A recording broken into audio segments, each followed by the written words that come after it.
চিপাঝাৰৰ হুছেইন চুবুৰীত খাদ্যত বিষক্ৰিয়াৰ এটা ঘটনা ঘটিছে। ৩৫ জনলৈ এতিয়া বৃদ্ধি হৈছে আক্ৰান্ত লোকৰ সংখ্যা। কেইবাজনো লোকক উন্নত চিকিৎসাৰ বাবে GMCHলৈ প্ৰেৰণ কৰা হৈছে। দুনি মহাত্মা গান্ধী আদৰ্শ চিকিৎসালয়ত ভৰ্তি হৈছিল কেইবাজনো লোক। দেওবাৰে ৰাজহুৱা প্ৰসাদ গ্ৰহণ কৰি কেইবাজনো লোক অসুস্থ হৈ পৰিছিল আৰু আজি পুনৰ কেইবাজনো লোকৰ স্বাস্থ্যৰ অৱনতি ঘটিছে।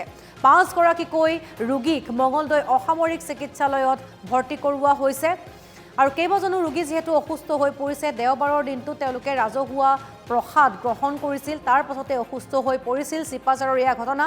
হুছেইন চুবুৰীত খাদ্যত বিষক্ৰিয়া ঘটিছে। ৩৫ জনলৈ এতিয়া বৃদ্ধি হৈছে আক্ৰান্ত লোকৰ সংখ্যা। কেইবাজনো লোকক উন্নত চিকিৎসাৰ বাবে GMCHলৈ প্ৰেৰণ কৰা হৈছে। দুনি মহাত্মা গান্ধী আদৰ্শ চিকিৎসালয়ত কেইবাজনক ভৰ্তি কৰোৱা হৈছিল।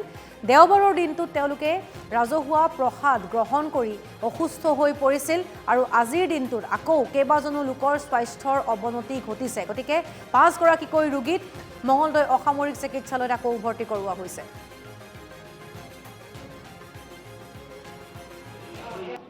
এই কাতিমহীয়া গাজ আছে নামঘৰত, তাতে খাদ্য খোৱা ২-৩ দিনৰ পিছৰ পৰা গোটেইখিনি মানুহৰ এনেই শৌচ বমি এনেকুৱা কথা হৈছে। যোৱাকালি কেইজনমান ইয়াতে দুনি আদৰ্শ প্ৰাথমিক চিকিৎসালয়ত ভৰ্তি হ'ল। ভৰ্তি হোৱাৰ ঘৰত যোৱাৰ পিছত আকৌ হৈছে পুনৰ, কিন্তু আজি আকৌ কমেও ৩০-৩৫ জনৰ নতুনকৈ হোৱাত আমি গোটেইখিনিয়ে ইয়ালৈ আহিলোঁ দুনিত চালোঁ, কিন্তু ইয়াতে যেনেধৰণে চিকিৎসাখিনি পাব লাগিছিল তেনেধৰণে পোৱা নাই। যিহেতুকে এই কৰ্মীৰ অভাৱ, ডক্তৰৰ নাই। তাৰপিছত আটাইখিনিকে পোনে মঙলদৈলৈয়ে ৰেফাৰ কৰিছে, কিন্তু আমি কিছুমান নগ'লোঁ, কিছুমান গ'ল। এনেকুৱা পজিশ্যনত আমি পৰি আছোঁ।